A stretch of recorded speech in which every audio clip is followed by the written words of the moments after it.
it is 7 o'clock. We'll call the meeting to order. Start the pledge. Pledge allegiance to the flag of the United States of America and to the republic for which it stands, one nation, under God, indivisible, with liberty and justice for all. Roll call. Cindy Greenfield. Here. Chris Voss. Here. Elaine Waterstrap. Here. Vern Coleman. Here. And Clerk LaFontaine is not used present tonight. Great. Thank you very much. Next item we have is a presentation of agenda. I would like to add under item 16C, recreation master plan. Is there anything else anybody would like to add to the agenda tonight? Hearing none, motion is in order to accept the agenda as amended. So moved. Your support? All in favor, say aye. Aye. Next item we have is public comment. First we'll have on agenda items, but if I could have Dan Benet from Priority Waste come up, we'd like to speak with the board. Good evening. My name is Dan Benet with Priority Waste. Thank you for a couple minutes here this morning. The July 1st transition, I know for many of you as well as for your residents, may have been a little rocky. It was for us as well. We're about 100 or so days into this now, and some of the news reports that you've read, with the amount of trucks that we had down on day one due to safety reasons and operational issues, we moved mountains in this time frame. I have to give a lot of credit to our mechanics and the staff getting these trucks fixed and thinking us out of the box. Because now, as we sit today, we're finishing every community on time. We're in a much better position operationally. We've now gotten to the stage of massaging services and realizing areas that need improvement, realizing areas that we need to address, unique spots, dead-end roads or roads off the main roads that we didn't identify, as well as cul-de-sacs that may get serviced, in a certain direction in reverse as opposed to in forward. So, like I said, 100 plus days we've been into this. We've learned a lot. I appreciate all of you who take in maybe a little bit more on your shoulders during this period, as far as inbound calls and requests from residents that you would normally or would not have normally taken. It's not something that we take lightly. It's something that we wish we could have avoided. July 1st transition, when we walked into 200 and so trucks that we had to down at least temporarily, knowing that there was about 80 at the time that we knew that were going to be in disrepair. You times that by 2 plus, it's a little bit more difficult to finish routes on time. And like I said, our mechanics and our staff worked diligently to get those upright. Our CEO at the time had a very tough decision to make to push the boundaries of these assets and potentially put our employees at risk if there was a failure on the road, as well as the public, put them in a safety concern if something were to happen on the route. And that tough decision really was an easy one. We don't do that at priority. We put those trucks down, we got them fixed so that we could look at the bigger picture of the landscape of service, that this isn't just a July problem or August or September. This is a long-term safety issue that could turn into a real bad detriment to our residents, your residents, and our employees. So we've come a long way. There's still room for improvement. I know that what you see today is only going to get better as we move forward. Our technology piece of the cameras being installed on the vehicles will allow for us to more efficiently service your township. The residents will see more timely, consistent service when that happens. We're about 75% of the way through cameraing all of our vehicles. That gives us the ability to look at live footage of service and recorded footage of service. So if there's a mistake on our end, that we missed a receptacle set out for collection, we can identify why that happened. Was it a driver error? Was there something blocking it? So that way when the resident calls us, we can have a real conversation to say, hey, it would help us if, and give them maybe some background or education. And it also allows us the opportunity if there's maybe a mistake on the other side. I remember as a kid living in Warren, the trash guy and the trash service was always on Monday, and on my way to school walking to Wilkerson, I may have forgotten a couple of times to take it out in a rush to go meet my friends on the playground before school started. So we know that mistakes happen on both sides, and this allows us that transparency of service. And when we implemented cameras 5 or 4 years ago now, it was never to be a big brother to our employees, because that was always a concern in the industry, that cameras were being used to catch them if they did something wrong. Cameras are used on our side to support us, to keep us safe, and to allow us the transparency to educate residents on if and when something goes wrong, maybe there's something on their side that we can improve. So not only does it have the camera on them as they're driving, make sure they're not distracted, make sure that their seatbelts are buckled, but it has 360 degrees of the truck, all front, sides, rear, as well as the hopper if it's an automated vehicle. So we can see as we're approaching, as we're servicing, and as we leave. So again, it shows us the big picture of the service. The hopper is important because it will allow us to catch bad items going in. Things that are flammable or hazardous that should not be going into the trucks. Help us mitigate those issues that could cause a truck to go down for a long period of time or forever to catch on fire. And we've caught a couple of those preemptively as opposed to reactively, and been able to stop that vehicle and remove that item before it becomes a smoldering or a fire issue. And these are things that our CEO is an entrepreneur by spirit. He started as a tradesman or carpenter, building and framing houses at 18 and 19, building up a crew to 200 plus employees back in the late 90s, and built that into the early 2000s. And went to work for Matty Maroon and learned from his expertise and built terminals around the U.S. and internationally. And came back to Michigan to start a company as facility management in 2013, and that company spawned Priority in 2018. And in the period of 2015 to 2017, there was a pretty significant shift in the market. There was a big local service provider that had gotten bought by another service provider based out of Toronto, and services were tough, especially when you go to plants. To get a dumpster swapped out could take days as opposed to what it was, 24-hour notice. And he got a call one night from a GM higher up and said, if we shut down this line, it's going to cost you, Todd, $24,000 every minute that line is shut down. Because that's what it costs us to not produce vehicles. So the next day, he found a way to get the trash service, but long term, he thought, well, I'm going to buy a couple of trucks. I'm going to buy some containers. I'm going to service them myself. Because I'm not going to rely on somebody else to do work that is going to affect my reputation in our service and the way our company performs. And then that was in 2018. 2019, we went full-fledged into the waste services. We incorporated front-load commercial dumpsters. We got our first city-to-city Tramtrak 2 soon thereafter in 2019. And up until July 1st, we had 46 municipal customers through organic growth. And then we bought the GFL routes, as everybody knows. So, thank you for the opportunity. Can I tell a story? Tell you what we are and who we are, and then I'll open it up now if you have any questions or anything for me before I sit down. Do you outfit all of your trucks, or even the recycle trucks, with this technology too, to keep an eye on them?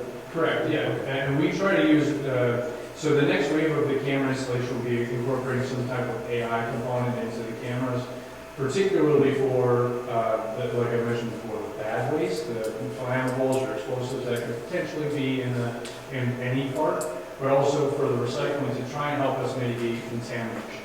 Contamination can be as simple as too many pizza boxes that have been soiled with pizza grease. That's not a good item to be putting in there. As that gets compacted, the juices flow out, it gets onto the plastics and the other papers and the other material, and it may render them not recyclable. So the AI component that we're looking at and testing, we're doing some work with the Urban Institute of Michigan to really hone that in before we put it into place. So that's really going to be our next wave for recycling. With that, we're going to look at other alternatives to alert the resident direct if there's an issue. So at your house, if we pick up your material and there's a contaminant present in recycling, we're looking at ways that automatically send you a notice, whether it be electronically through email or physically through the mail, to say, Mr. Supervisor, your trash had, or your recycling had contaminants in it. These are the acceptable items. Call us if you have any more questions. So it can take, because what we see is the Hope recyclers. They put everything in there thinking that it is recyclable, but markets do change. Items that are allowed now are going to be different next year, potentially 5 years, 10 years down the line. So we can use these as tools to educate you and other residents for when those things occur. And I only asked that on the back of an issue we've had in previous years about recyclables getting put in with the garbage. Would your technology help mitigate that issue potentially? 100%. And I'm not saying that we won't make a mistake. I'm not saying that, there's still a human element to service, that our guys and gals are on the trucks for 10 hours a day. And, I mean, think about it from this perspective. When you take a long trip somewhere in your personal vehicle, I go to Chicago to visit family, you're in the car for 5 hours, 6 hours. It is draining physically on you and mentally because you're trying to watch everybody around you. You may be a really safe driver, but that darn Corvette that's going 100 miles an hour up your tailpipe is a little nerve-wracking, and those things come up. And our guys and gals are in trucks 8 to 10 hours a day. And these are big vehicles. These are vehicles that are heavy. These are vehicles that people get annoyed with because they're going too slow. And they sometimes zip on by them. So they're in an environment of stress for a long time every day. So again, mistakes happen. These cameras keep us accountable, and as well as allow us to train our employees, as well as train the residents and provide some more active feedback. Questions from the board? Don't get that question. What if one of your, I'm thinking the cameras will catch this, but what if someone's tractor supply gets ruined during pickup? Do they call you for a replacement? Do they call the township? How does that work? And what if they just want a new one? Is it the same way? How would that work? So if we damage a cart during the course of service, any of those complaints that come into us or even to the townships, and we know that there's a blending of people that will call you because they're just familiar with the township. We have no problem taking inbound calls for those as well. We just review the footage to confirm the claim is accurate. If it is, then we replace or repair the cart. If it's a simple fix of just replacing a lid, we can do that on the spot, or a wheel. If it's a body issue, or it gets crushed, it gets dropped in there, then we just replace the entire unit. And we're usually within a week or so turnaround in a stable environment to get that trash cart out. Because again, I understand people want to have that to control and hold their materials. Another question. I've heard in the past that if people would try to call previous company we had, it was a long hold. Is it going to be the same thing with you guys? We are experiencing some higher call volumes now, and our hold times historically before the transition were less than 2 minutes. That was, again, before July 1st. There were less than 2 minute hold times, and call resolution times in the ballpark of 4 to 5. So resident, we're getting on, getting off the phone, maybe having a little chat with the person they're talking to, getting their issue resolved. Right now, we are dealing with more calls, longer hold times. We are working on transitioning our entire phone system. We're in the first, well, soon to be second phase, it's only a couple days away, of a 4-phase transition to a more automated system. So day one, July 1st, I mentioned, we took on 700,000 additional customers on a weekly service. We got 6,000 calls in the first hour or 2 hours. That basically fried the back end of our phone system, and it caused issues with which calls were being routed to. So we would say, I want to route my call to you, you're the customer service representative, as we call them, logistic driver coordinator, that should take my call, that you should be on the other line. Well, it was instead going to you for no apparent reason. So we had to fix that. We put a temporary patchwork in to fix that around the second and third week of July. Once we were able to really identify the root cause, we re-engaged with the national service provider for phones, AWS, Amazon Web Services. They've been working with us since the middle of July to the first phase in, which was September 13th. And then the second phase will be October 13th, November, right around the same time, and the last one in December. So we have a completely new system by the end of the year, and we personally have a goal that we don't want to waste any more than 5 minutes of your time on an issue that we need to solve. Thank you. I do have a question about the container. Are we going to have new containers? Do we have to purchase new containers or just use the same container? Use the same ones, because you have the option to use the Highland Township branded carts in place. If there's any additional, we can sell additional carts that need additional capacity for air materials. Again, the replacement ones will come in with the same branding as Richmond Township. So if you have, I need the lid was broken or water was broken over the surface. What's the cost of a new container? That's a good question. I'd have to look at the contract before I see that. I can't remember the number off the top of my head. Because I know that some people have different containers for waste and different for recycling, but then there are other people who do not. So how should people distinguish between them? Or should they just go out? I guess it's up to you guys. Well, they can use what they have been. That's a simple answer to put it, that we assume the contract and the terms and conditions from GFL so that they were servicing before. As we call it, manual service, it could be a cart, a can, or a bag. Set out, we can service it. If they use the cart, we prefer it to be the Richmond Township cart because that's been approved by you with all the branding. The recycling cart, the same. It has its own unique style to it. If they buy a cart from us, it comes with a warranty from us. So if there's an issue during the course of service, we can swap and replace it at no cost. If they go to Lowe's or they go to Home Depot or the local store and buy a cart that is quote-unquote industrial design, those have, I'll just say, they have flaws in some of their designs and may be cheaper for a reason.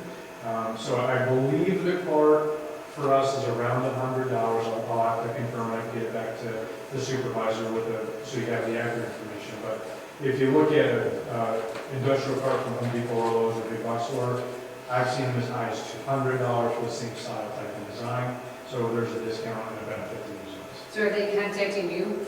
They can, and they can order directly from our website. Right. Then maybe you would drop it off at their house? Yep.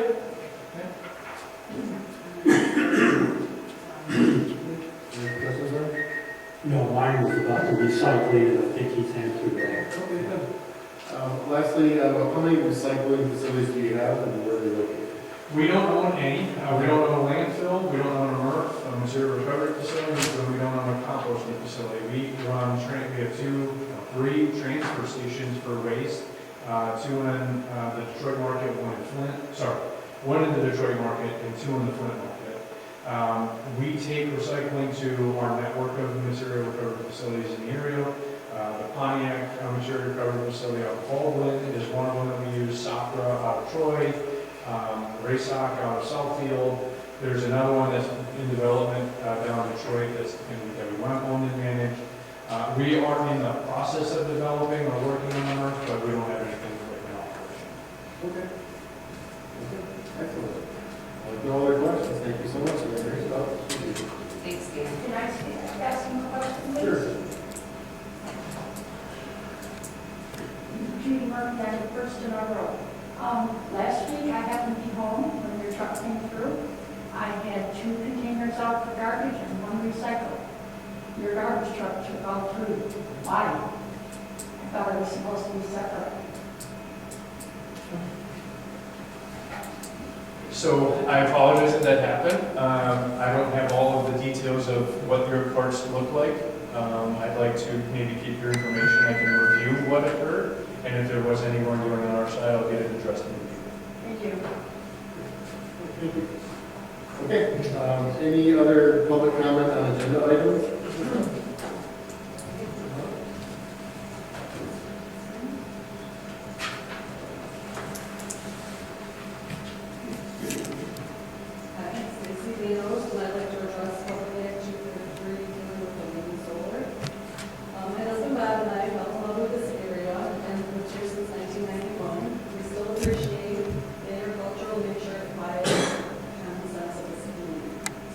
Public Act 233 gives the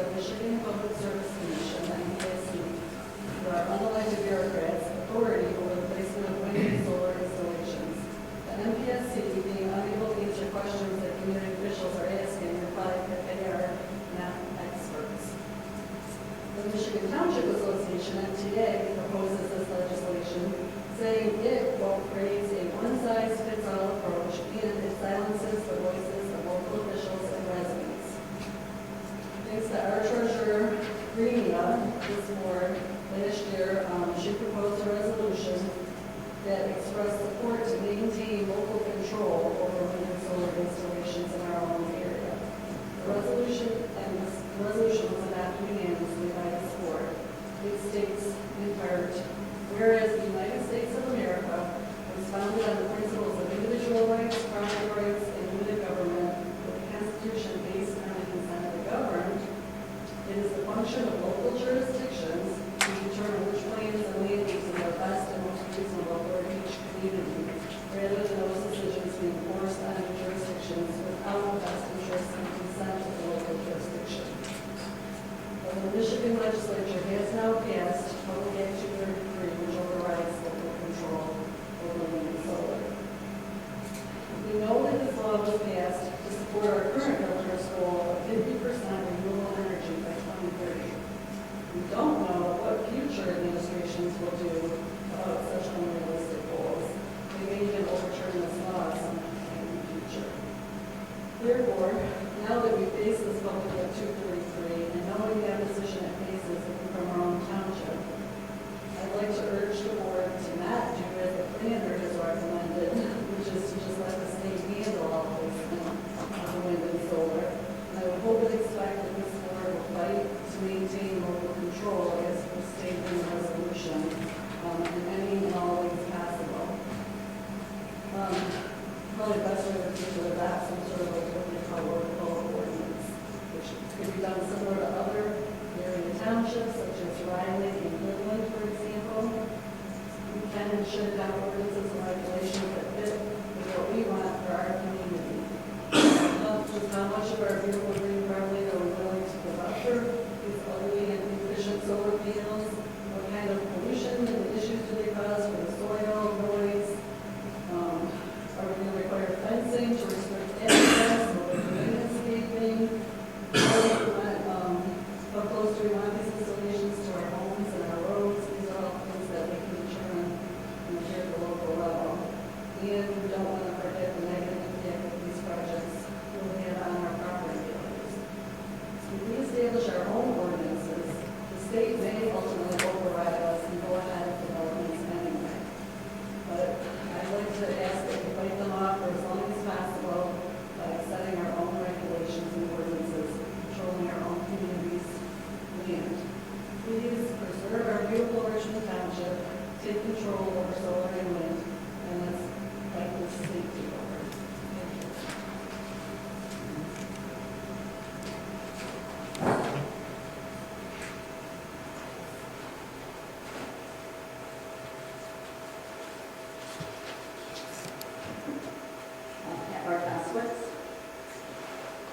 I'm going to address the same thing.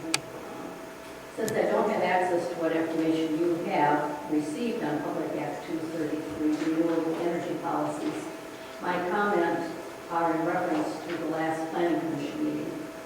It seems that this ordinance is moving very fast and hasn't given you time to process completely.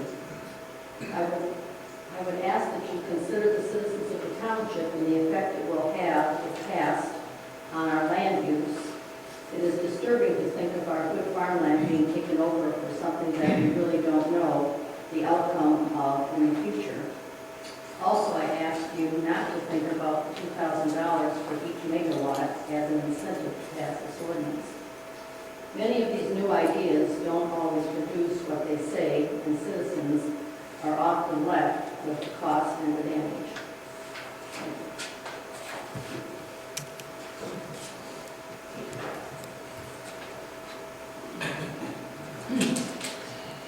How you doing? I'm TJ Tomlinson. I'm over on Urban Road, and I'm going to talk about the same subject from a little bit different standpoint, I guess. I was looking over some parts that I know Pat mentioned, 2,000 months coming back, I think, with some conditions depending on what you vote on. The township, just thinking that if that does happen for some reason, you guys decide to have more money coming back, that money should go back to the taxpayers in some way, shape, or form. Now, it may be mandated that it's allocated for something else, but if it's allocated for something we're not going to spend money on anyway, and I don't know in particulars what kind of strings are attached to it, and it really is what we're getting anyway, it's my way of thinking. Second thing is, I'm wondering if the assessor's office is going to take a look. We looked at a few things that I guess property values probably will go down when these things are closed. And I just want to make sure that the assessor's office will take a look at property taxes for the assessment that contributes to the property taxes in those areas. So that if people got to put up with them, be in the backyard or something, at least they get the benefit of the tax reduction that they should get because their property values are going to go down. I think that's pretty well generally recognized by now. So that's it. Thank you. Okay, any more public comment on agenda items? Okay, hearing none, we'll go to the approval of minutes from the September 6, 2024 special board meeting, the September 11, 2024 special board meeting, and the September 11, 2024 regular board meeting. Has everybody had an opportunity to review your minutes from the meeting? Hearing nothing, would there be a motion to approve all three of the minutes? So move. Support? All fair say aye. Aye. Thank you. Next item we have tonight is the consent agenda. We have the building department report, EMS report, office manager report, and the planning commission report. Is there anything anybody would like to remove from the consent agenda tonight? Hearing none, can I get a motion to accept the consent agenda as presented? So moved. The support? Support. All fair say aye. Aye. Next item we have financial reports. Has everybody had an opportunity to review?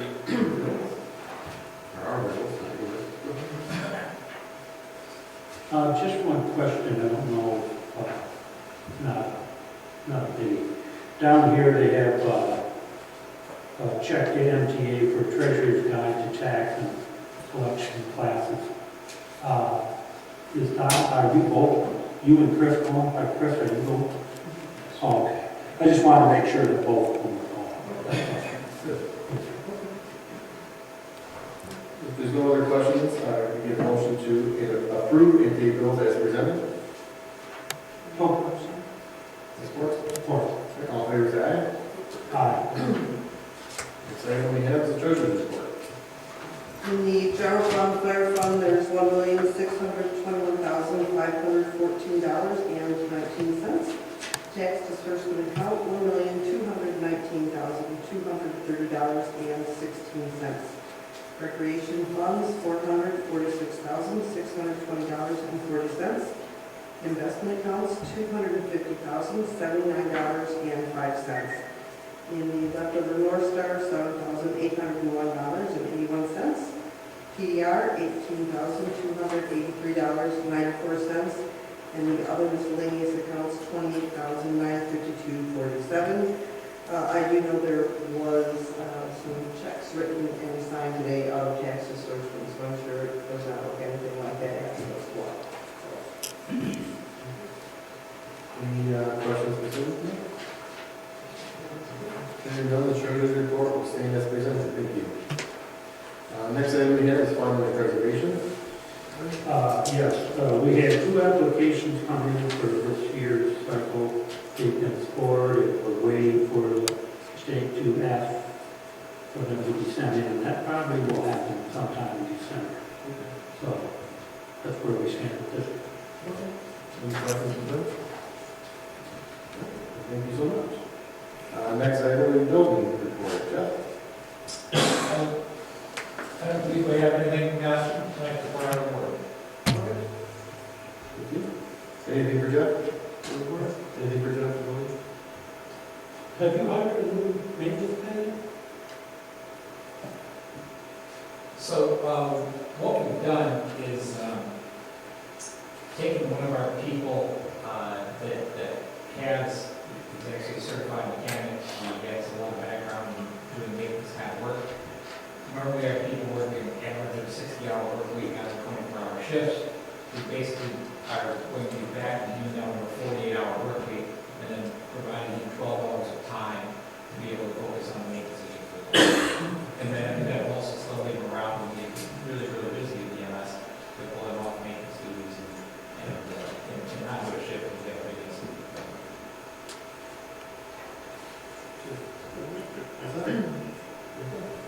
Thank you. Next, we have the assessor's report. Everybody have the report that we stated this month. Is there anything you'd like to take back? I'm sure she'll be happy with that. Next, we have is the library report. Lauren? All right, so at the library, they had a very successful puzzle sale on September 28th. We made over $2,500, so it was great for the library. In just 4 hours, they raised that. There's another fundraiser coming up for the Friends of the Library. The book sale's coming up. It's the 16th it starts. And it'll run until Thursday and Friday. Wednesday, Thursday, and Friday. There's also a free genealogy workshop coming up on November the 2nd. I've never heard of this though. The Joan Crawford chapter of the Daughters of the American Revolution. That's the organization that's hosting this. Yeah.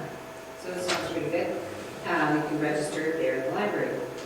And they also are starting they do this every year with the hats and mittens and gloves and scarves for local people in our area for a collection for them. And it ends on December 9th.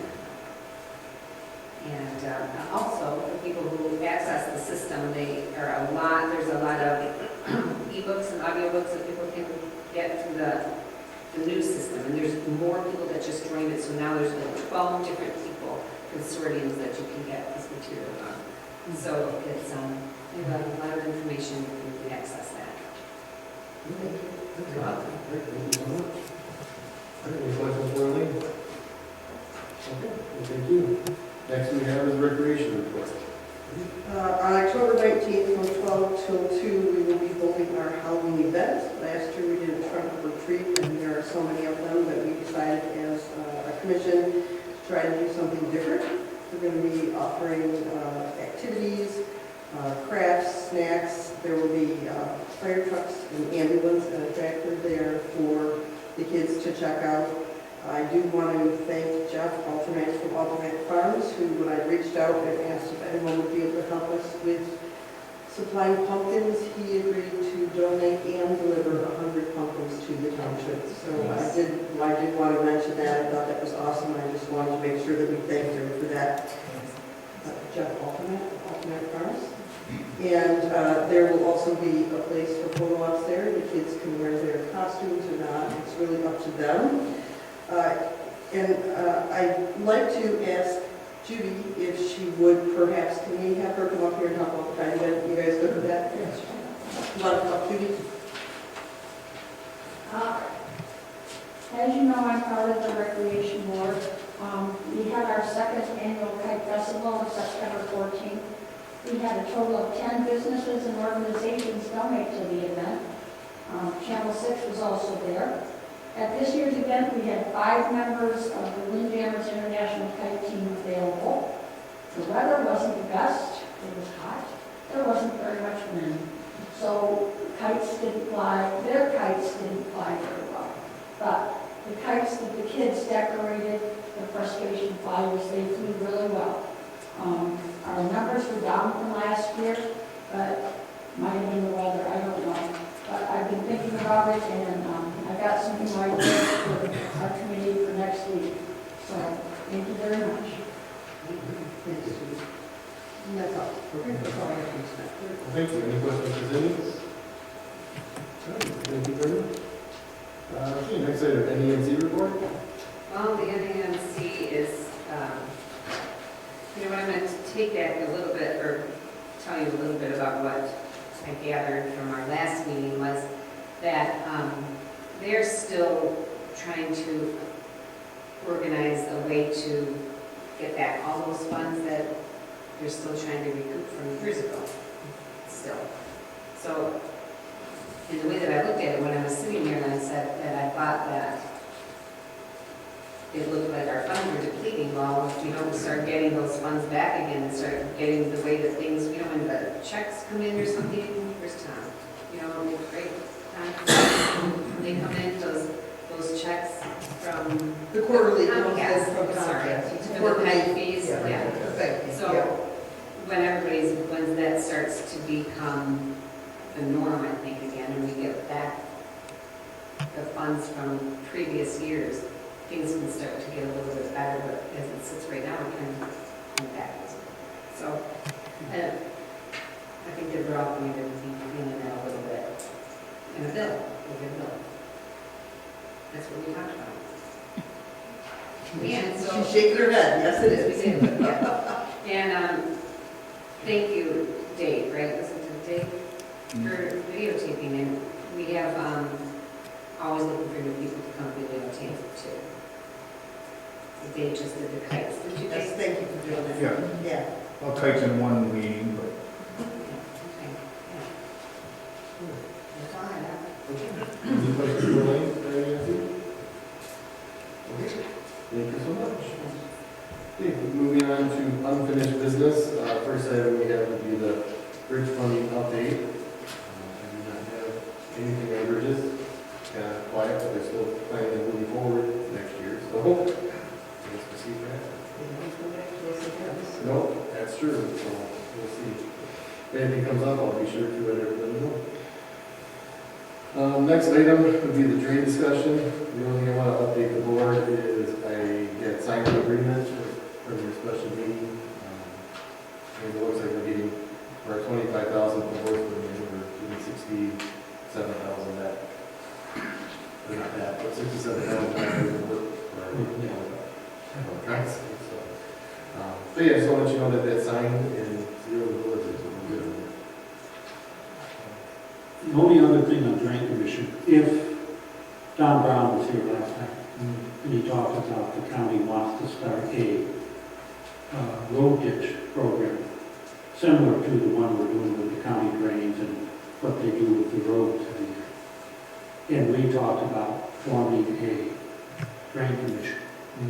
And so that way there, the board would have to be totally responsible for picking out what should be done first and priority stuff. And before we talked about if it was going to be county drains, that we were looking for mostly farmers to be on there and the larger property owners. But if they do set up this program where they start doing roads, I think we're going to have to include more of just the public people too, because the road ditches concern them probably even more than the county drains do. Right. So I just want to throw that out there. Do now. We'll see where that goes. If the county came up with some kind of program. Yeah. Mhm. So anything more on the drain? Perfect.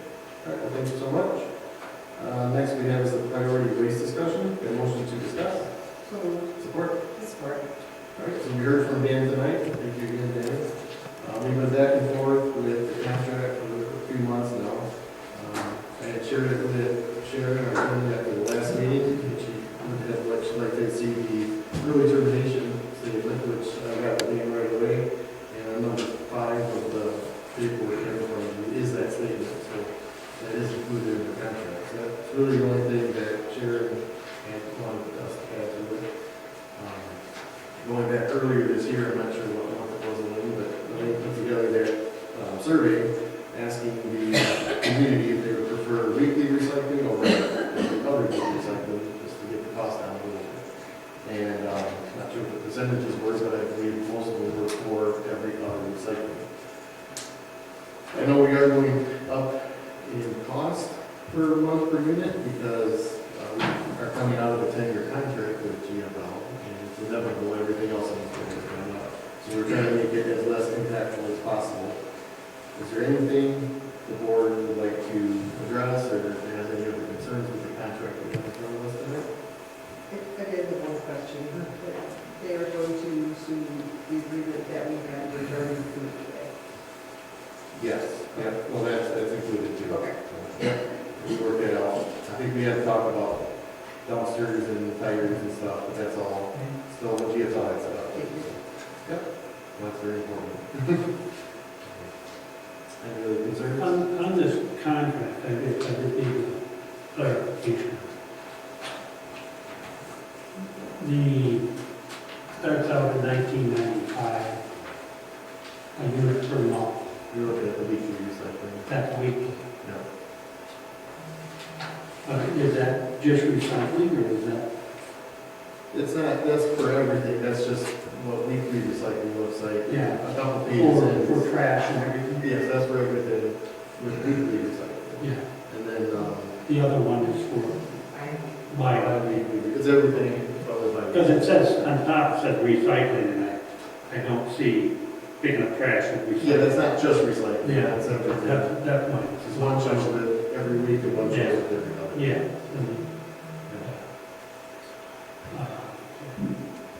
Now, there's no, I didn't study this contract completely, but there's no surcharge for fuel or nothing.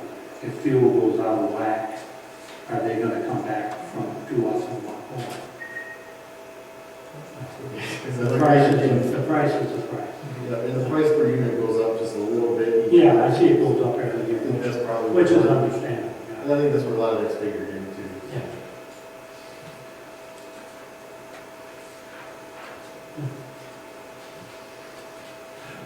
Any further questions?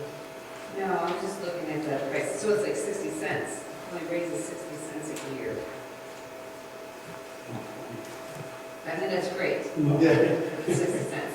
right. Yeah. But, so we started 1825, and we were to go with that. Yep, and we ended at 2054, we needed a 5-year term. And then 2381 if you go to the additional Right. I suppose the company do you prefer every other week recycling? Or, That's a good question on preferred.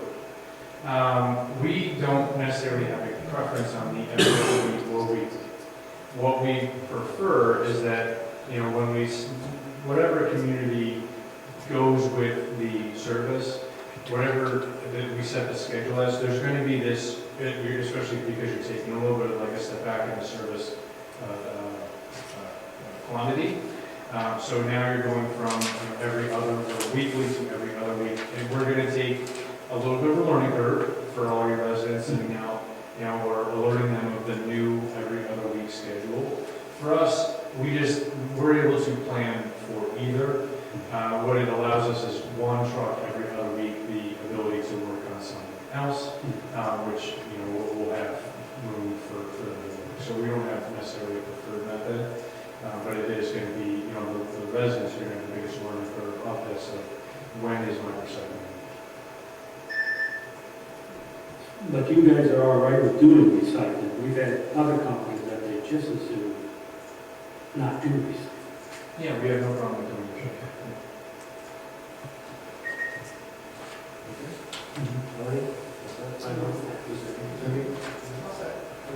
If there's no further questions, comments, or concerns, the motion would be in order to approve the priority waste collection contract with the every other week recycling. Motion to accept the contract for the other week. Your support? I'll support with the question. Is that for the first 5 years and the additional 5 years, or just the first 5 years? I mean, Mike, did you need to speak? I'm sorry. Look at her. I'm thinking he's saying. What I'll say is, on our side of the table, we're always willing to talk about anything as far as services related. If in the middle of this, it is not working, we can talk to, changing it to include it, renegotiating the terms, the costs, all of those things. So I totally understand that, this is the first step that you're deciding on, but know that if it's ever a conversation you want to have in the middle of this, we can come to the table, rework the contract and the terms and conditions of it, and then put it back in play.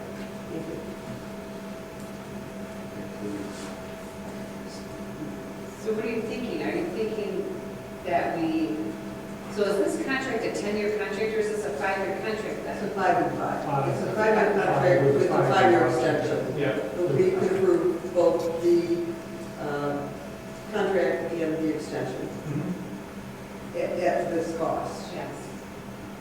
Can't imagine a decrease in the cost. No. Me neither, which is why I asked, because I don't imagine in 5 years they're going to come back. Because could be totally wrong, but then, have a 2030 to 2160 per month. What he's saying is good, if people come and they change and want to go to every week. Right, then we can. We could renegotiate. Because recycling, like he said, it's a changing business. In 5 years from now, it might be, they might get something even going better. They're always having trouble with here and there. Yep. Fluctuates a lot. So, but if they got some technology to where it goes better, we might need to recycle more stuff. Okay, so does our contract say that or state that, or is there certain jargon that we have to use to say that we want to accept this contract for 5 years and then revisit it? Do we have to say this? in a We don't have certain to way? revisit it, we can just accept the contract and the extension at the price that is in this proposal. So the motion we would just add for 5 years with 5-year Right, extension. right, okay, so the 5 years with the 5 years. Yeah, you made a motion, so you're okay with that? I'm just going to work that. You're okay with that, is it? Okay. Yep, Yes. for sure. With the motion and the support, all in favor, say aye. Aye. Aye. All right, perfect, thank you so much. Okay, moving down to new business. First item we have is office staff recommendation. Okay, so thank you for your patience in me getting the memo to you. At the September meeting, we discussed how we can move forward with trying to hire the office staff position that will be vacated by Chris Brickle when she becomes the treasurer. We did advertise, and we did receive 7 resumes, and both Chris and Ferd and I agreed that we wanted to interview the same 3 people, basically, right out of the gate. So we had those interviews, the resumes came to us, they were due October 2nd. It was good that we could meet on October 3rd, we did all 3 of those. And the last interview that we had was with Catherine Pace. She did, I think Lori did provide you guys the cover letter and the resume. She's currently doing a very similar job for neighboring township. She seemed very easy to get along with, had some great questions about things moving forward in the office, and she seemed to be, to all of us, pretty much immediately the best candidate for that job. We called her that evening and offered her $20 an hour and did say to her, the board had to approve that we weren't offering her the job, but we were asking if she would take it for that position. And she said she would. And on that note, if Vern or Chris have anything they want to add?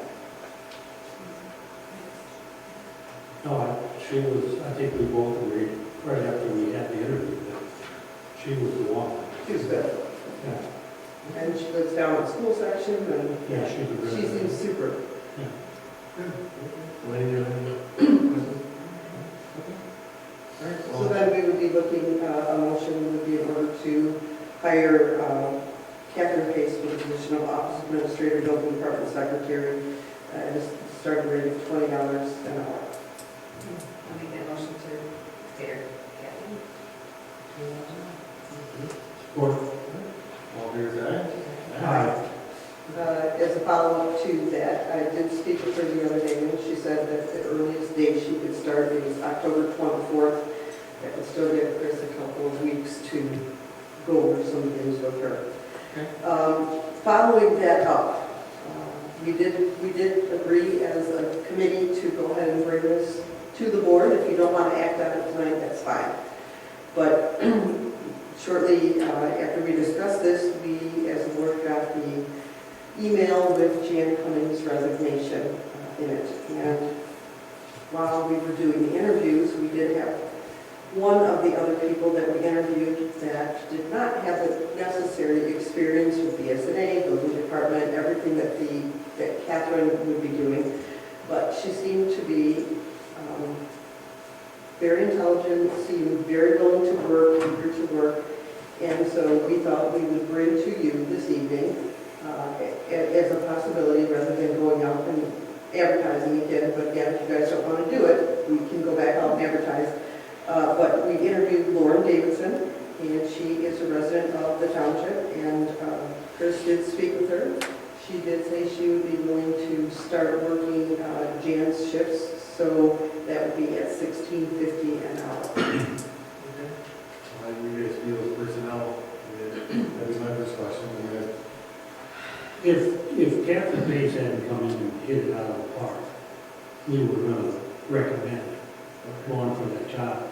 And we weren't sure she would even take this position, but Chris called her and talked to her, and he said, yeah, she'd be willing to try.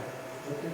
You know, so, and I think she'll do it. I think she'll do it. Yeah, I mean, she just seemed incredibly kind and eager, and, you know, like she just wanted to get herself back into the business, and, I don't know, I feel pretty good about it, and the fact that Jan will be here with her for a little while to go ahead and train her, and I think it's a good idea, but again, we just want to make sure we all agreed to recommend this to you, but as a board, if you prefer that we go back out and advertise again, we can do that. That's necessary. Yeah. So you made your decision, and you said you met with her and We did. looked at the other people that came into, there were 7 other people. that Then all, came into, so- we interviewed 3 We of only the interviewed 7. 3. We sifted through them, and without even discussing it between ourselves, we all 3 came Yeah. back with these 3 people. Yeah. Yeah. You know, just by what we were looking at Yeah. by ourselves. And then we said, why don't we interview these 3? And we kind of eliminated down to the 3, like I say, without even discussing it among ourselves. So that kind of showed us we were on The 3 that were we definitely, were on the right track. yeah. Good. So then I guess a motion. Motion would be in order to hire Lauren Davidson for the position of secretary receptionist at a rate of $16.50 per hour.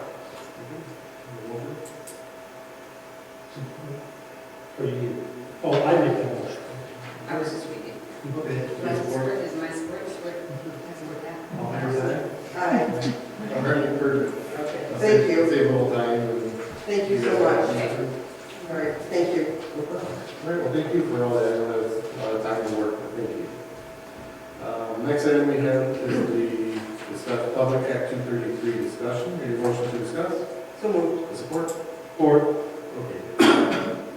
Where do you want to kind of start? And you yes, I think you guys were aware that this was going to be coming up. The governor has passed, she passed this back in November of last year. It is now coming to become law on November 29, 2024. And this is where the state is going to take over any of the solar applications and approving them. And if a person comes to them and meets their requirements, we have no say in it. They can put in a solar field within our township. And as stated earlier, our planner has said, well, we have 3 options. We could do absolutely nothing. Let the state take over and we're out of it. If people come to us complaining, we just take it to the state. It's none of our business. Or we can do, like they said, a workable ordinance. And the advantages of workable ordinances, well, basically this is how the developer does not have to work with us at all. Even if we have a workable ordinance, they can just say, we don't want anything to do with that. We're going straight to the state and we're going to, go ahead and put this in. The only thing, the advantage for them to come to us with and go through a workable ordinance is, if they go apply at the state level, it will take at least a year for them to get approval. Where if they come to us and work with us on a workable ordinance, that would move along much faster. The workable ordinance benefit for us is that we have some say in this whole thing. Otherwise, we have nothing. And the say we would have would maybe be in landscaping, and maybe hopefully, kind of have some say in the organization. Now, this is for any solar system they set up that is over 50 megawatts or more. Anything below that, we can set up an ordinance to kind of regulate that. But anything 50 megawatts or bigger. What consists of 50 megawatts? Well, 50 megawatts, it would take roughly 250 to 300 acres to put out that much. Pretty substantial. Yeah. As technology goes, it may be able to do it on less. But if they do put something like that in, they'd also have to build a transfer station somewhere in the township in order to convert that over to the power. Another thing is, you're saying 250 acres, 300 acres, it doesn't have to be continuous. They can have 50 acres over here, 100 over here. It could be like an energy field that they can, so you kind of chop up the neighborhood with those too. You do get, like the gentleman had stated earlier, if one is approved for our township, let's say it is a 50 megawatt, they give you $2,000 per megawatt, so we would get a check for 100,000. If it was 100 megawatts, we would then get a check for 200,000, just from that there. But we, the board, kind of the planning commission, we don't think it's a one-time deal. It's not something that you get annually or anything like that. We didn't think that's really worth that much money, or for what we feel we're going to do, it would be worth that much money. So we feel that we should do a workable ordinance, but we cannot do that on our own. That recommendation or approval has to come from the board. Okay. And basically make a motion telling us and our planner to go ahead and put together the workable ordinance. So that's basically where we stand. Didn't you say that there's a couple of other, Stacy said, I think, wasn't there a couple of other townships or? They've already done that. Riley and. Yeah. But, We could look at theirs. well, yeah, that's, our planner will take care of it. That's basically what he would do. He just told us on that day, he said, the easiest way out is nothing. And then you can just say, well, it's not our problem. But and he's not against doing a workable ordinance. He's just putting the cards on the table and saying it's up to you to do what you want to do. Yeah. And this also takes in windmills. But it would be in the same type of thing. Yeah, they could put windmills in this area too if they wanted to.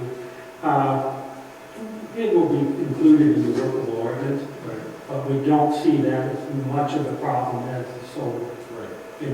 We really don't have the wind like they have up in the thumb or something like that. That's what we need. Yeah. How do you feel? So first of all, I do want to commend Stacy for all of your work on this. And I absolutely was in favor of local control, and I still wish it were that way. I did call Mr. Castle today. I read in the minutes that sound basically like he said, we can adopt an ordinance. We can go through the expense of adopting the ordinance right now where other people have done it, and we see what cracks they have in their ordinance, what strange things they have that are going to be overruled. And the state's going to have to file them anyways. That's kind of what I heard him say. So let me ask you a question. You may need to get up and answer this. I don't know. So if I need you, if you would. The company that's going to put the solar panels on the farm, they have to go to the landowner and ask if they can do this. Yeah. They're going to pay the landowner. So it won't be something that the landowner himself, it's not like there's going to be a taking or a, right? No. So, I know there were a couple of townships that have done this. I know Ray Township is going to wait. They're going to wait until some stuff shakes out from the state. I know we've done that in the past with marijuana. We've waited for other communities to make the mistakes so that we don't pay for them. You know, I worry about, so it's November 29th that this is going to take effect? Yeah. Do we have time to have two public hearing at planning commission, Well, public I hearing? don't think yeah. I don't think we have to worry about that deadline. We can put this ordinance in place, I think, after that. Because technically, I guess I'm just concerned we're adopting an ordinance if it has no teeth, why are we Yeah. adopting it? it's a, that, well, like I said, the only advantage of a workable ordinance is that the developers may be more willing to not be a public enemy and come and work with us. And they might get their project through quicker and faster than going by the state. That's not going to change a lot of the rules, but we're hoping that maybe it entices them to at least put us into the conversation, you know, of what happens. So we adopt this local ordinance, we look at those two other townships, which I think is a great idea. It's always good to see what other people do. We get a big developer, do you mind coming up here? I apologize. Do you mind, Supervisor? I'm sorry. I don't mind at all. Because I just- Thank you. So most of the developers are just going to be big corporations. You're not going to have people with small money coming in to do this. No. So we're going to be fighting companies that, you know, $100,000 on a court case is nothing for them. But I don't know that it would go to a fight. No, I would see it as that way. I think like we're suggesting, if you have your own ordinances, which we're just calling workable, like you said, it gives us control. You know, we want 200-foot setbacks instead of 100-foot or whatever the state requirement is. We can increase, you know, lines, we can require fencing, we can require landscaping. But if they don't want to do any of that, Oh, right. No, they don't have to. Start No. with us anyway, and we can, you know, try to work it out whatever with them. But they start with us, and then, you're right, we can't come to an agreement, but most of them, I don't think they're unreasonable. If they want to be in your community, as long as it's, you know, reasonable ordinances, and you're not saying, you know, 1,000-foot setbacks or something crazy like that, you know, they're gonna try to work with you. do you really think they will? Try to work with us? I do, yeah. And why do you feel that way? Well, the engineer I spoke to that has done these jobs has said that these companies, as Vern mentioned, they don't want to be public enemy number one, because they're going to be in our community. They're going to have to be maintaining, working with the farmers. And the same engineer did some installations with the windmills up in the thumb. And he said for the most part, the property owners really like the developers. It's more the other people in the community that didn't get that relationship, that didn't like them, just because they didn't like the windmills. But, yeah, so I don't think it's a hostile thing. I mean, they're kind of under pressure too to get these things in. So they want to do, you know, the most effective. How much quicker would it be if we adopt that ordinance? Is it going to be special land use, site plan review after that? Are they going to have, is there going to have to be a special zoning for it? I think that's what we'll find out if we do the work report. We could put a work ordinance together with the planning commission. We bring it back to you. We have our attorney look at it, and they may say, you guys are nuts. Well, then we don't adopt it. I mean, the only money would be ours, the money that our planner puts into it. My understanding of the law is that the developer has to come to the township first. Either way, even Either if, way. okay. So they would submit their application through us, and then we would I don't submit know it to about the the state? application, at least to see what ordinances we have, if we Yeah. have or not. So they have Okay. to approach us. They have to start with the landowner, like you said, and see if they can get the, you know, the land they need to do something. And for the smaller installations, like 20 megawatt, they don't need any kind of substation, or No, that they can connect right to they just dump power. the power right into the lines. So, you know, I do think, like you said, you probably want different ordinances for those small Yeah. You probably include that in one ordinance, just. So I think it I was. think it has to be two different ordinances. So I don't know. Because the workable is just going to pertain to the ones 50 megawatts or bigger. The other one will pertain to the small ones. Those we have, they're going to be, we can have an ordinance and we can control them to a certain We extent. can. Yeah, the smaller ones, we can actually probably stop if we wanted to, but the bigger ones, we can't. Speculation on that group that did the petition drive, just, stop this whole thing. They don't see a lot of smaller scale. No, I don't think, Coming down the pipe, just because. we're not then- sure of that, but I Then agree. the I don't developers see- are forced to work with the townships and it's all different ordinances, all different spots, it's more cost effective, I guess, for developers to do the bigger. I would get that, for sure. So I don't know that what they were faced with that, but, we don't know. Okay. I don't know. And I do like I just think it delays them.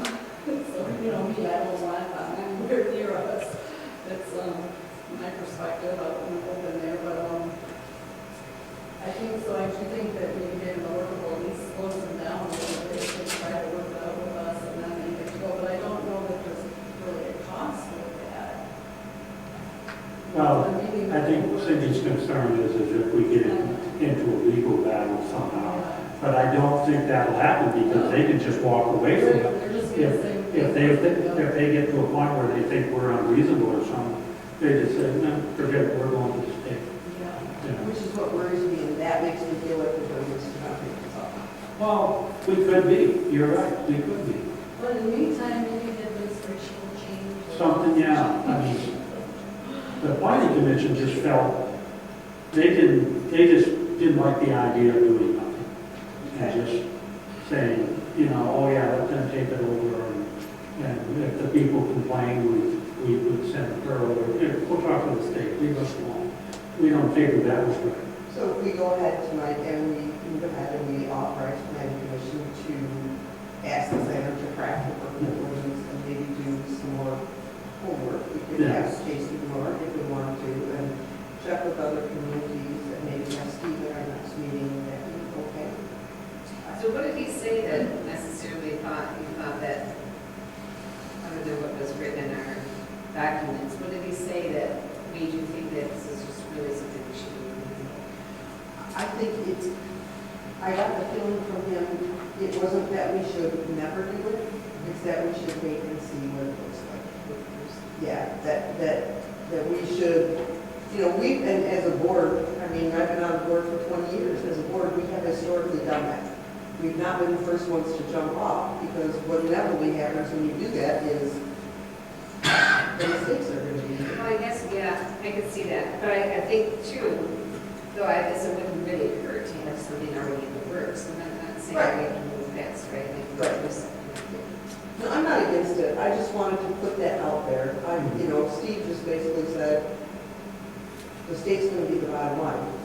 You Yeah. can do all you want to. What I did not know was what you said about how it can move along Yes. quite a bit faster. So if they go through us, do they still have to go to the state for anything?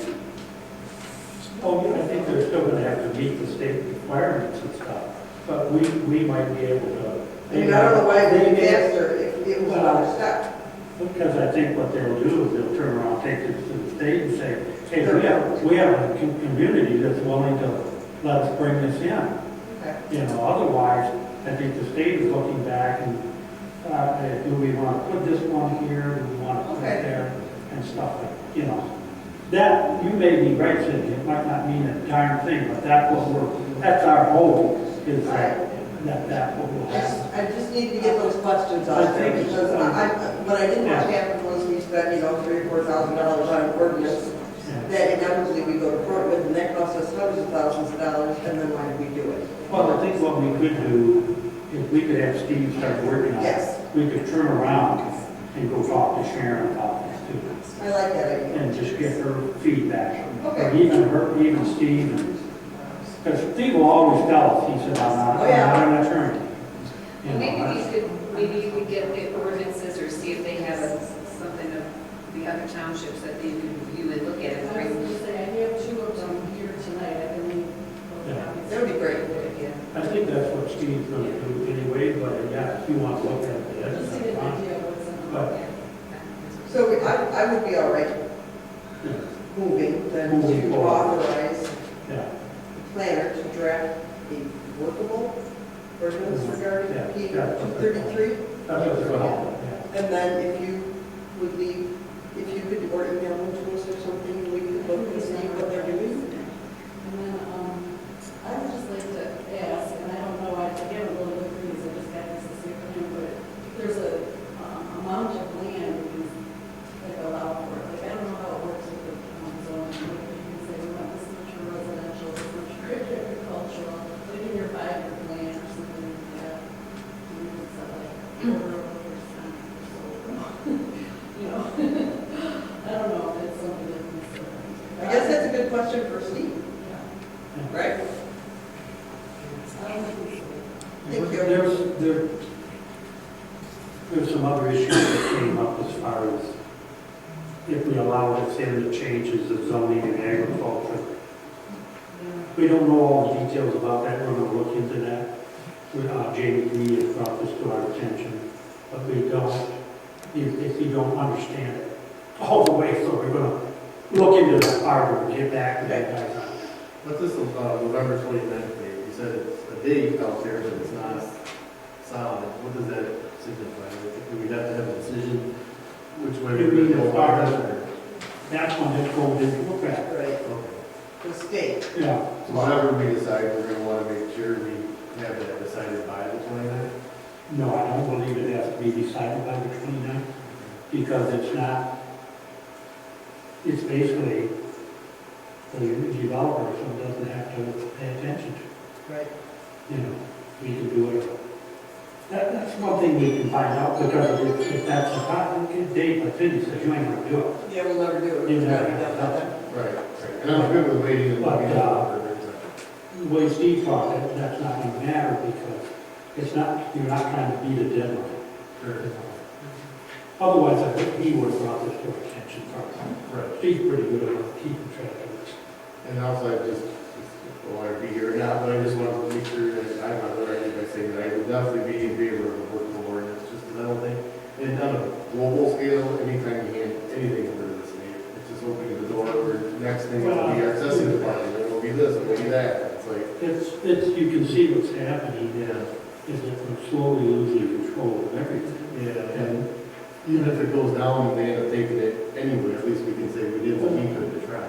we're seeing that's even at the county level. They want us to help pay for bridges, they want us to help pay for the roads, they want to help us pay for ditches. Before, we never had to worry about that stuff. Now we are, you know. We don't have that type of tax base or the ability to even tax the people for that kind of stuff. Right. So they're kind of putting us in a difficult position. Sure. So anytime we can maintain that local Yeah. control, like, Oh, yeah. Okay, thank you for answering those questions. So at this point, we're going to, we need. I would make a motion then to authorize the planning commission to request the planner to draft a local ordinance regarding PA 233 and to also consult our attorney regarding something. Your support? Support. There's aye. Perfect. All right, thank you so much. Great discussion.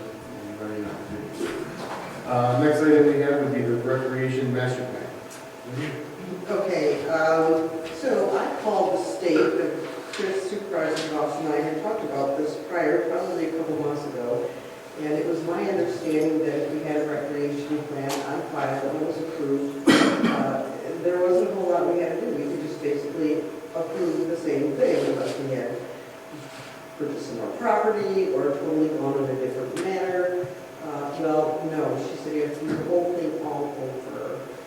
So I did reach out to Steve. It has to be approved by the township board in Tuesdays, Michigan, no later than February 1st.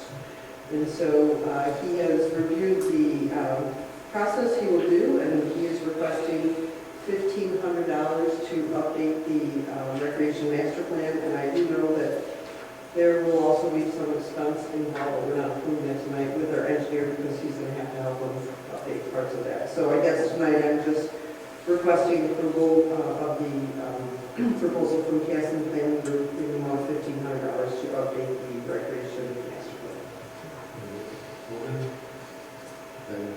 It just comes straight out of the recreation department's Or general fund, either. I mean, we didn't necessarily put this in the budget, so it could be a fund balance issue. Didn't we just redo that? Because you have to do that every 5 years. Yes, you have to do it every 5 years, and But I thought we just did our math. We did one last time, so this time we basically just rubber stamped. yeah, no, they told me no, because it was my understanding, the very same thing, Bert. Yeah. And we had talked about it, and I talked about it with Surmet, and what's called a lady at the state, she said, oh no, you have to redo the whole thing, so here we are, and he did. So we're redoing the recreational master. Recreation master. Not the master. Right, and in order to apply for grants, that has to be to them by February 1st, and Steve has put together a timeline that will allow us to do so. Okay. So, Cindy, have a motion? I'll support it. to I support the To redo, $1,500. yep, to update the master, recreational master. yep, All fair side? aye. Thank you very much. All right, next item we have is items for next agenda. Keep with the bridge, keep with the drains. Probably should put a bubble tax in 33 on it, Yeah, just that's to a good see idea. where is that going, or how is it going, or what's happening with it. If we have anything, we'll find us. Next item, call the board. I have a question for Jeff. What if we sent an ambulance down to the hurricane? What is the status on that? Are they still down there going again? Yeah, so you beat me to the punch, and we'll go right up over under the general public comment section. Yeah, I'll give you an update. So the crew's been down there, now they're on about the 10 or 11. They're in Asheville, North Carolina, which everybody's familiar with, one of the seen the news is familiar with, one of the most hardest hit areas of the last hurricane, or Hurricane Lane. They are scheduled to come home this Saturday, is their current release date by FEMA. That could get extended a day or two, as FEMA shifts some of the resources that might have been headed in to relieve the current folks in Asheville to the Florida area, where it will depend on what happens there with the storm that's due to hit there tonight. So we don't have an exact date. We think it may be this weekend. If not, it should be early next week. We usually don't keep them too much past their deadline. The crew has been fine. They're understandably tired. They've been there quite a while. The work has been arduous because of the amount of mud, water, and rain that they're dealing with. There's times when they have to park the ambulance basically towards the bottom of the mountain and climb to the top of it in order to get people down the sides of the mountain. They're basically answering 911 calls for the county EMS system in and around the Asheville area, which was decimated by the storm. So that is their, that's their current assignment. They said it really was bad, and they encouraged, when I talked to them, folks to look at, whatever a person chooses with regard to relief efforts, that they can contribute to other systems. As I said, the area has been just decimated by the storm. Now, is there any chance that FEMA will request another ambulance to go in Florida? They gave us the option. We did not settle it at this time, having one unit out and not knowing exactly what was returning. Just really didn't give us the option to settle it. So, if heaven forbid there was another storm later in the month, during November, we might again look at deploying.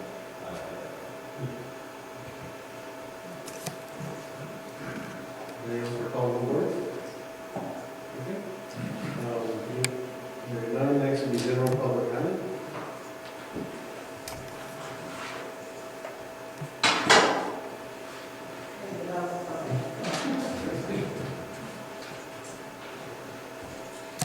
I have some questions about the priority list. So, the recycling area of the week. Could she talk into the mic, please? Sure. Thank you. Recycling area of the week. Can we provide something for us with a calendar that marks the days? I need that. Yes, priority will provide you with the schedule of what your recycling. We do that. Wonderful, okay. And then is there also, can we get a new list of the recyclables? Yes. Sure. We can include that in those. Okay, very good. And then, so, our bill comes once a year, correct? Our taxes? It's in the taxes. It's in the Oh, tax. yes. That's in the taxes. And so that's going to be what price? I think it looks like 219 for this year. And then it goes up 60 cents next year? Is that how I understood that? We'll go up 60 cents a month for the next year. Or 60 cents a month? Another $7.20. Okay. Sounds fine. Thank you. Thank you. Any other general public comment tonight?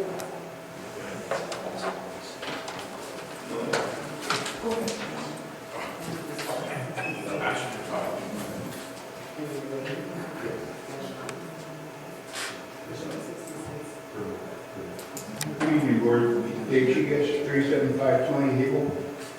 I apologize for being a little late on this, but I believe back in June, you adopted a resolution calling it to protect the integrity of local elections and oppose state overreach. Does that ring any bells? Did you adopt that resolution? I believe that we did. Okay. I thought so, but I just wanted to double check and make sure. I've gone through the resolution, and as you can see, I've got quite a few notes on here on it.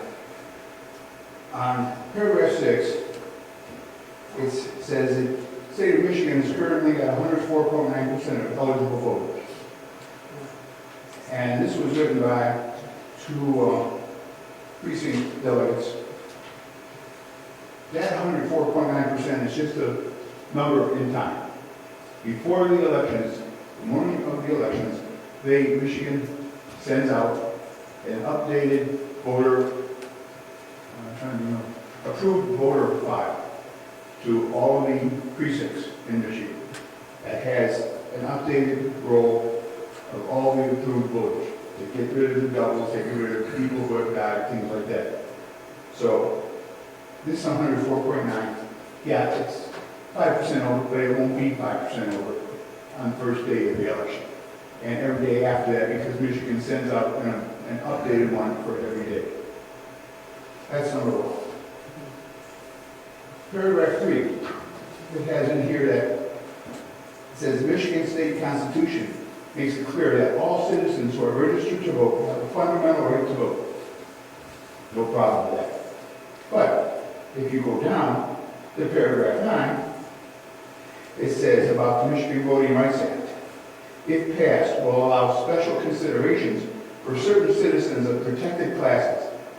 I didn't know we had protected classes of citizens in Michigan. I thought we were all just registered voters or non-registered voters, or non-voters. Is to seek legal recourse against the offending municipality and require local government to provide special assistance such as language translation, otherwise known as non-English speaking, which we do have a number of non-English speaking people in this county and other counties around Michigan. Curbside voting and rides to the polls. And you can read that as people who can't afford a car.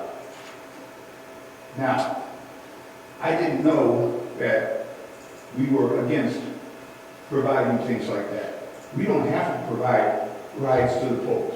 There are volunteer groups that do it. We do have to provide, I would think, language translation for people who don't know how to speak English. Because otherwise you're saying, well, all these Mexicans who live here can't vote. all these agents who haven't learned better language yet can't vote. They might be eligible voters, but no, they can't vote because they can't speak our language. That is abominable. And there's no way you guys should have approved this. The next part, in section 4, paragraph 4, sorry. It says, essential to continuing the representative Republican form of government. As far as I remember, when I was about this high, I understood it to be a democracy, not a Republican form of government, a democracy. So that should never have been approved either. We don't have a Republican form of government. You're saying Republican form or a Democratic form? Democratic is what's usually said, but it's not based on political party. It's based on the way our system works.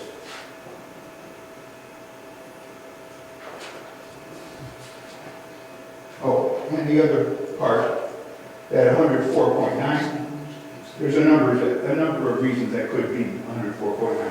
One, it could have had outdated voter rolls, which is what I mentioned before. People could move, have died, they haven't updated yet.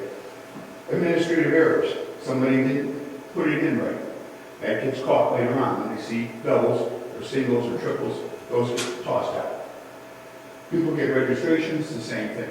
They see more than one of the same person, maybe who hasn't put in their new address. And inaccurate population estimates. It could be that we haven't taken into account people moving out of our state. So yeah, our number is higher than what it's supposed to be. But I'm very disappointed in this board for passing something like this without looking at it first, instead of passing it the same day you got it and didn't even review it. Thank you. Yes. Yes. No.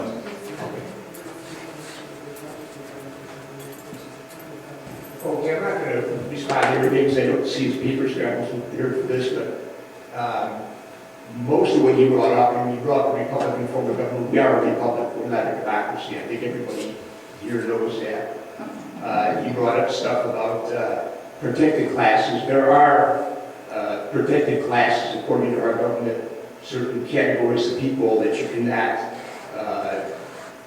they have more redress under the law than other people do, whether it be because of historically discriminated against or whatever. But there are protected classes, and that's part of our law right now. I'd like to address all those things. I can't wait.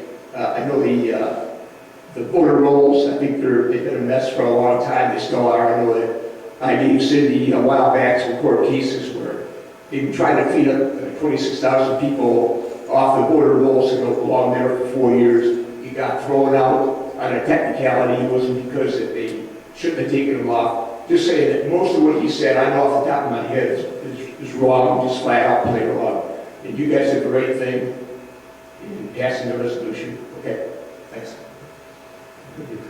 Any further general public comment tonight?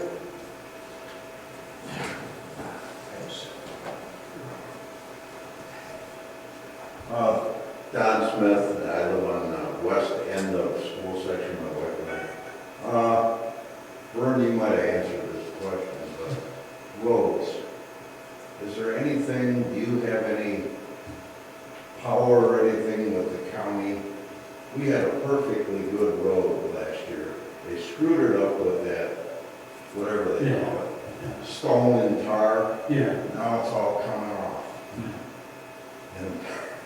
And I don't know if there's an answer, you know, if you can do anything with the county, they should have left it alone. I did last week, I did tell Scott, if you remember, I told him, please don't ever use that Richmond Township again. I talked to the so-called engineer who was responsible for that last year. I won't tell you what I said to him, but anyway, he said, well, Ohio's doing that. And I said, well, Ohio's got nice roads. Why are you coming up with this? But that's all I have. Okay, thank you, man. Okay, any other general public comment tonight? Okay, there none, motion to adjourn. So moved.